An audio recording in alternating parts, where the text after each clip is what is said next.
Hello. आज हम लोग एक नया टॉपिक के बारे में पढ़ेंगे, एब्जॉर्प्शन ऑफ डाइजेस्टिव प्रोडक्ट्स। जब फूड डाइजेशन होने के बाद उसका एब्जॉर्प्शन होना ये एक इम्पोर्टेंट प्रोसेस है जो अलग अलग एलिमेंट्री कैनाल के अलग अलग पार्ट्स द्वारा एब्जॉर्प्शन होता है। तो जो process the process through which digested food products are diffused into blood stream, इसको एब्जॉर्प्शन बोलते हैं। और ये स्मॉल इंटेस्टाइन, एलिमेंट्री कैनल का स्मॉल इंटेस्टाइन जो हिस्सा है वो बहुत ज़्यादा इंपॉर्टेंट है, क्योंकि इसी पार्ट से, इसी हिस्से से ज़्यादा जो है आपका एब्जॉर्प्शन होता है।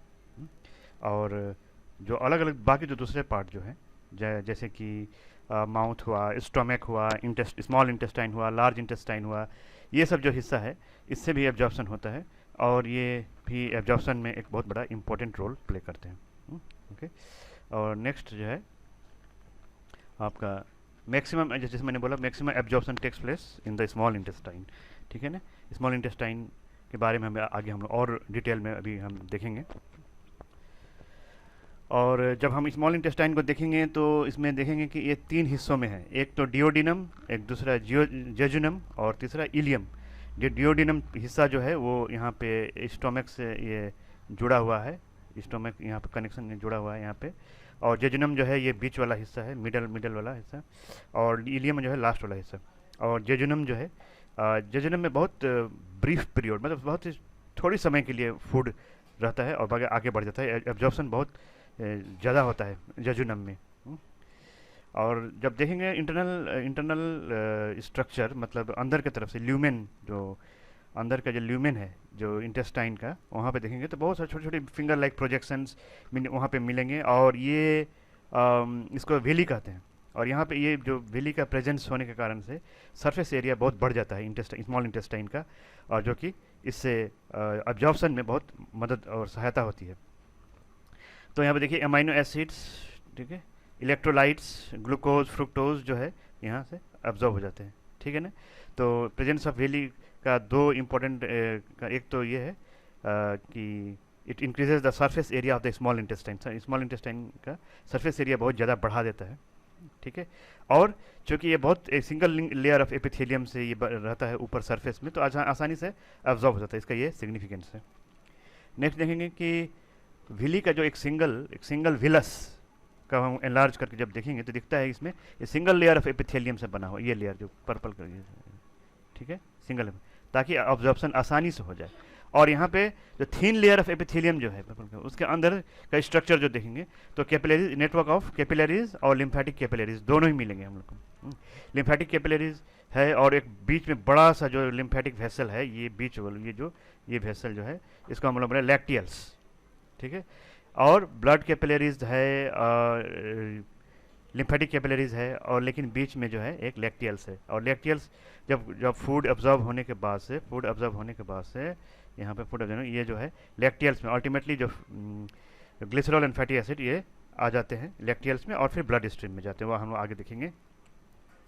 उसके बाद देखेंगे कि विली जो है, यानी इंटेस्टाइनल, स्मॉल इंटेस्टाइनल का जो म्यूकोसा लेयर जो है, वो जो है किस तरह का, वहाँ यहाँ पे स्ट्रक्चर आप देख सकते हैं, ये वेली है और एपिथेलियम है, और फिर हम लैक्टियल्स है, ब्लड कैपिलरीज है, लिम्फेटिक कैपिलरीज है। ठीक है ना।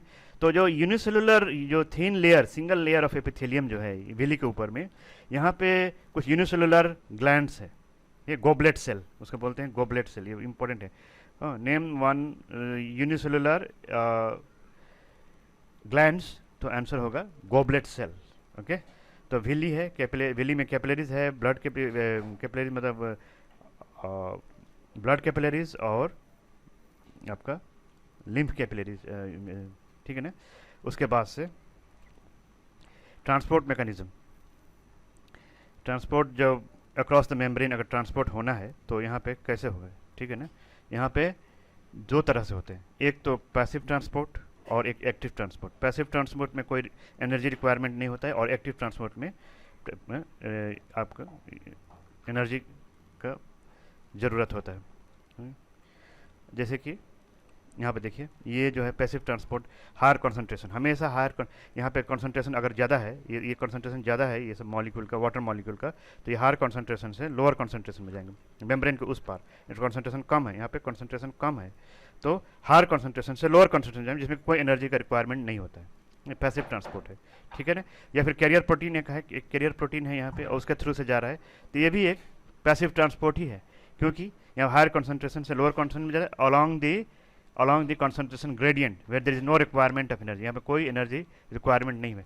प्रोसेस थोड़ा स्लो हो सकता है कंपेयर टू एक्टिव ट्रांसपोर्ट, लेकिन इसमें एनर्जी रिक्वायरमेंट नहीं होता है। एक दूसरा आता है, तो 3 तरह का passive transport, simple diffusion, facilitated transport और ऑस्मोसिस, 3 तरह के, ये 3 तरह से पैसिव ट्रांसपोर्ट होता है जिसमें कोई एनर्जी रिक्वायरमेंट नहीं होते, एनर्जी का जरूरत नहीं होती। अब आएगा सिंपल डिफ्यूजन में। सिंपल डिफ्यूजन द्वारा glucose, amino acid, chloride ion diffuse absorb हो जाते हैं। ये प्लाज्मा मेम्ब्रेन का स्ट्रक्चर जो दिखाया गया है, आप देख रहे हैं, तो उस साइड ग्रीन कलर का जो है क्लोराइड आयन को शो किया गया है, दिखाया गया है। Purple colour, light purple colour में एमिनो एसिड और ब्राउन कलर में ग्लूकोज। तो हायर कॉन्सेंट्रेशन से लोअर कॉन्सेंट्रेशन, सिंपल डिफ्यूजन हो रहा है, simply they diffuse across the plasma membrane के उस पार हायर कॉन्सेंट्रेशन लोअर कॉन्सेंट्रेशन की तरफ जा रहे हैं, और ये सिंपल डिफ्यूजन द्वारा एब्जॉर्ब हो जा रहे हैं, ठीक है। और उसके बाद से फैसिलिटेटेड डिफ्यूजन में एक कैरियर प्रोटीन है, यहाँ पे कैरियर प्रोटीन है, और ये जो येलो और पर्पल कलर का फ्रुक्टोज और amino acids, okay, carrier protein द्वारा ही ये डिफ्यूज हो रहे हैं इन प्लाज्मा मेम्ब्रेन के दूसरी तरफ, ओके। और इस तरह से ये फैसिलिटेटेड डिफ्यूजन होता है, जिसमें कि एक कैरियर प्रोटीन का जरूरत होता है, ठीक है ना, इसमें एक कैरियर प्रोटीन का जरूरत होता है, ठीक है, कैरियर प्रोटीन, ये है आपका carrier protein.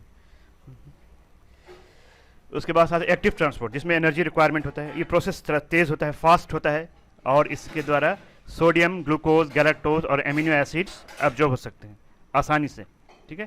From higher concentration to lower concentration तो पैसिव ट्रांसपोर्ट होते ही हैं, लेकिन अगर lower concentration to higher concentration होना है तो एक्टिव ट्रांसपोर्ट द्वारा ये आसानी से और जल्दी से ट्रांसपोर्शन हो जाते हैं, ठीक है ना। तो sodium, glucose, galactose, amino acid. अब आते हैं हम लोग कि लेकिन फैट डाइजेशन होने के बाद, लिपिड डाइजेशन होने के बाद से इसका जो एंड प्रोडक्ट्स है, फैटी एसिड एंड ग्लिसरॉल, ये पानी में सॉल्युबल नहीं है, और ये इस तरह से आसानी से इंटेस्टाइन द्वारा अब्जॉर्ब नहीं हो जाते हैं, ठीक है। इसके लिए कुछ दूसरा मैकेनिज्म है। पहले तो एक बाइल सॉल्ट जो लिवर से प्रोड्यूस होता है ये, और इनसॉल्युबल लिपिड ड्रॉपलेट्स, दोनों कंबाइन होकर एक स्ट्रक्चर बन जाते हैं, उसको कहते हैं मिसल, ओके। और after hydrolysis of triglyceride, bile, monoglyceride और फैटी एसिड तीनों मिलके मिसल बन जाते हैं, और तब फिर जाके ये अब्जॉर्ब हो सकते हैं।